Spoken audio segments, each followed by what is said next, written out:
Shalom e bem-vindos de volta ao Israel com a Aline. Hoje nós estamos em Gilgal, no meio do deserto da Judeia, o local de uma das 5 pegadas gigantes de Israel. Vamos conhecer este lugar impressionante e descobrir a conexão dele com Josué e com a Bíblia. Então, se vocês estão preparados, vamos começar. Vamos começar entendendo onde nós estamos. Nós estamos a 13 quilômetros de Jericó e somente 2 quilômetros do Rio Jordão. E aqui, no meio do deserto da Judeia, se encontrou uma marcação como de um pé gigante.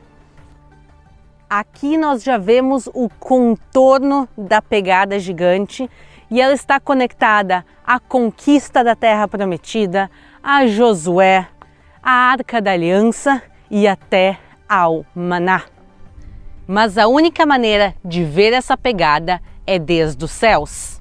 Ela tem 169 metros de comprimento e 88 de largura. E daqui a pouco vamos entender como esta pegada surgiu e quem a fez. Mas vamos começar pelo começo. O povo de Israel foi escravo no Egito por 400 anos. Depois disso, Deus com mão forte tira o povo da escravidão, abrindo o Mar Vermelho. O povo então vai passar 40 anos vagando no deserto. E finalmente, depois de 440 anos, o povo pode entrar na Terra Prometida sob a liderança de Josué. E isso vai acontecer de uma maneira muito impressionante, porque o Rio Jordão vai se abrir e o povo vai entrar. E Josué, com todo o povo, eles montam o primeiro acampamento deles em Gilgal, que é exatamente onde nós estamos agora. Quer dizer, aqui em volta todo o povo de Israel se assenta.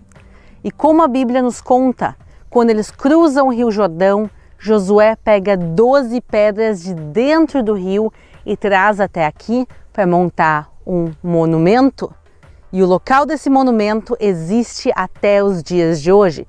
Venham comigo ver as 12 pedras de Josué. Vamos lá.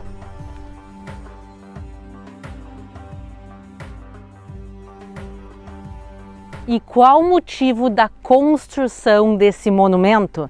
Eu acho um motivo lindo.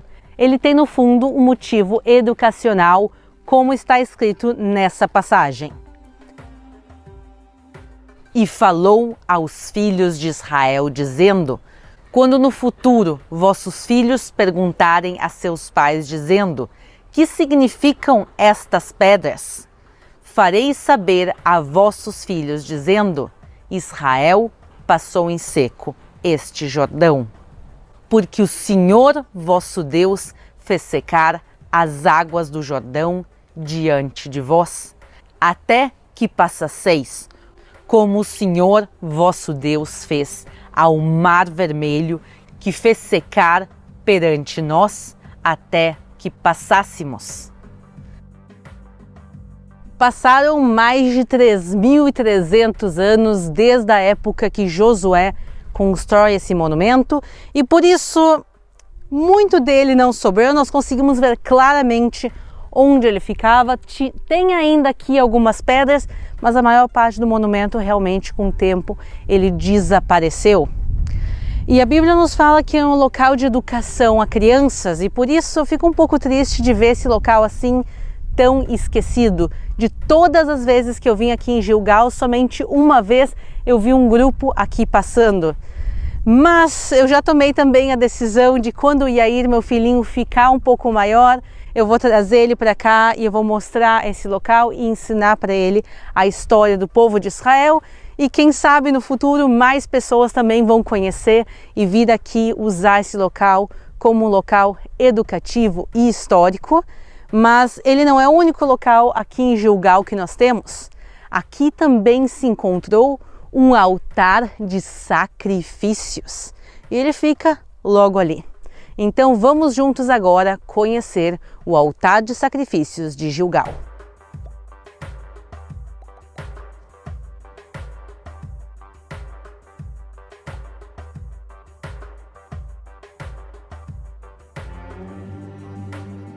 Aqui a gente consegue ver claramente esse altar, pessoal. Ele é um altar redondo, o que não era comum aqui para a região. Ele é um altar diferente de todos os outros. Então eu estou no local do sacrifício, mas nenhum sacrifício vai acontecer aqui agora. E a pergunta é como a gente sabe que esse era um altar do povo de Israel. Além de tudo que se encontrou aqui em volta, no altar se encontraram ossos de animais. E esses ossos foram analisados e todos os ossos eram de animais kasher, quer dizer, de animais limpos, segundo o Antigo Testamento, o mesmo tipo de animais que eram sacrificados mais tarde no Templo de Jerusalém e também no Tabernáculo. E uma coisa interessante é que todos os ossos que se encontraram aqui eram de animais machos. Mas como nós sabemos tudo isso? Porque o professor Adam Zantal, da Universidade de Haifa, ele fez escavações arqueológicas aqui e ele que descobriu essa pegada gigante. Mas ele não descobriu só uma, e sim ele encontrou 5 pegadas aqui na região. Gilgal, em hebraico, significa um círculo de pedras. Este aqui é um Gilgal, ele é o primeiro Gilgal que aparece na Bíblia, mas nós temos outros. Além de onde nós estamos, também há Masuá, Yafit, Sha'ab, Romani e o último se chama El Burnat, é o Gilgal que aparece na Bíblia, que fica ao lado do Monte Ebal. E todos eles têm o formato de uma pegada ou de uma sandália do pé direito. Mas a grande pergunta é, por que há mais de 3.000 anos atrás eles decidiram fazer tantos locais com formatos de pegadas gigantes? Pessoal, não é uma coincidência. Se a gente dissesse se encontrou um local, alguém podia dizer que é uma coincidência. Mas se encontrou 1, 2, 3, 4, 5 pegadas, e tem uma sexta que também está em discussão se ela é dessa mesma época. Então, a pergunta que não quer calar é por que eles fazem nesse formato? E a resposta se encontra na própria Bíblia. A Bíblia fala claramente que onde os teus pés tocarem, onde a sola do teu pé tocar, será o teu território. Todo o lugar que pisar a planta do vosso pé será vosso. Desde o deserto, desde o Líbano, desde o rio Eufrates, até o mar ocidental, será o vosso termo. E vemos isso também em Josué. Primeiro, Moisés, meu servo, é morto. Levanta-te, Josué, pois agora passa este Jordão, tu e todo este povo, a terra que eu dou aos filhos de Israel. Todo o lugar que pisar a planta do vosso pé, vos tenho dado, como eu disse a Moisés. E por isso, quando o povo entra aqui, eles colocam uma pegada gigante. E isto representa que eles estão pisando e tomando posse da terra. Porque afinal de contas, Deus promete essa terra a Abraão, Isaque e Jacó e a sua descendência. Jacó, que também é conhecido como Israel, e por isso o povo de Israel são seus descendentes. E a pegada simboliza também o pé de Deus, pois a terra prometida é onde ele coloca seus pés. E disse-me, filho do homem, este é o lugar do meu trono e o lugar das plantas dos meus pés, onde habitarei no meio dos filhos de Israel para sempre. Nós vemos também na Bíblia, no livro de Ruth, capítulo 4, que quando eles vão trocar as terras de redimidor, quer dizer, eles estão trocando agora a posse de terras de Noemi, de uma pessoa a outra, eles vão fazer uma cerimônia com um sapato. Então isso aparece várias vezes na Bíblia e isso também tem uma origem egípcia, pois o povo acabou de sair do Egito 40 anos antes. Os egípcios, quando eles queriam mostrar vitória e poder, eles mostravam o faraó pisando nos seus inimigos. Nós temos vários desenhos em tumbas de faraós com os inimigos aos pés deles. Nós usamos expressões também assim até os dias de hoje em português. Eles estão aos pés dele. E por isso aqui, quando eles querem representar a vitória do povo de Israel e a vitória de Deus, eles usam o símbolo dos pés e dessa pegada gigante. Mas a pegada não termina só com isso. Venham lá para a ponta, para o calcanhar do pé, ver o que tem lá.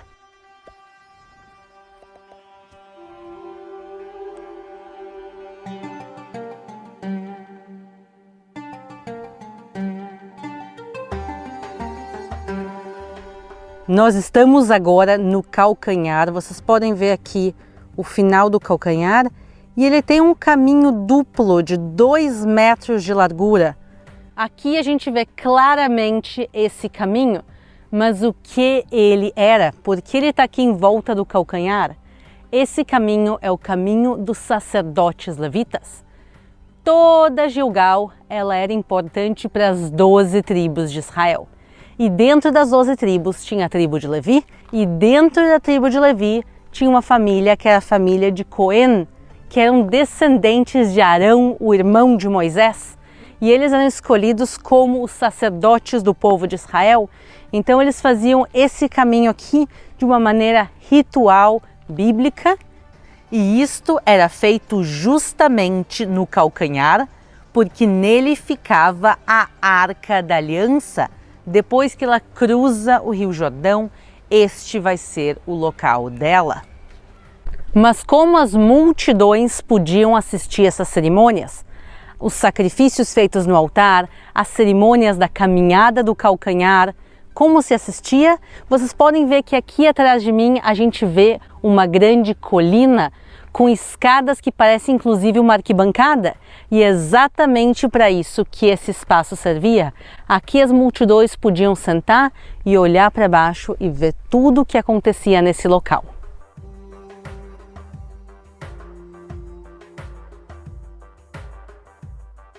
E aqui também vai ser onde um anjo do Senhor aparece a Josué e diz a ele o seguinte: tira os teus sapatos, tu estás em solo sagrado, tu estás na terra santa. Mais uma vez a conexão dos pés com a terra e com a conexão com Deus. E agora a nossa última pergunta é: o que esse local no meio do deserto tem a ver com o final da época do maná? O maná era o alimento enviado por Deus que sustentou o povo de Israel durante os 40 anos no deserto. E depois do deserto, o povo entra aqui e passa a ser um povo livre na sua própria terra, na terra que Deus prometeu a ele. E por isso eles entram aqui em Gilgal e vai ser o primeiro local onde eles vão celebrar a Páscoa judaica. Então o povo vem aqui e celebra a Páscoa, e eles vão fazer a primeira colheita de trigo e então Deus para de enviar o maná. Porque o maná era uma coisa necessária para fazer o povo sobreviver, para passar por tempos difíceis. E agora que o povo estava na sua própria terra, eles poderiam começar a criar raízes e não ser dependentes de Deus pelo maná, e sim ser dependentes de toda a terra de Israel, que foi a terra dada por Deus. Então aqui em Gilgal começa um novo capítulo da história do povo de Israel. Mas Gilgal, de um lugar de bênção, vai se transformar em maldição. Pois depois de séculos na terra prometida, parte do povo vai esquecer de tudo que Deus fez por eles e se desviar do caminho correto. Toda a sua malícia se acha em Gilgal, porque ali os odiei, por causa da maldade das suas obras. Lança-lo-ei para fora da minha casa. Não os amarei mais, pois todos os seus príncipes são rebeldes. Uau! Vejam que passagens pesadas! E também tem essa no livro de Amós. Porque assim diz o Senhor à casa de Israel: buscai-me e viverei, mas não busqueis a Betel, nem venhais a Gilgal, nem passeis a Berseba, porque Gilgal certamente será levado ao cativeiro e Betel será desfeita em nada. Gilgal então foi abandonado e esquecido por mais de 2000 anos.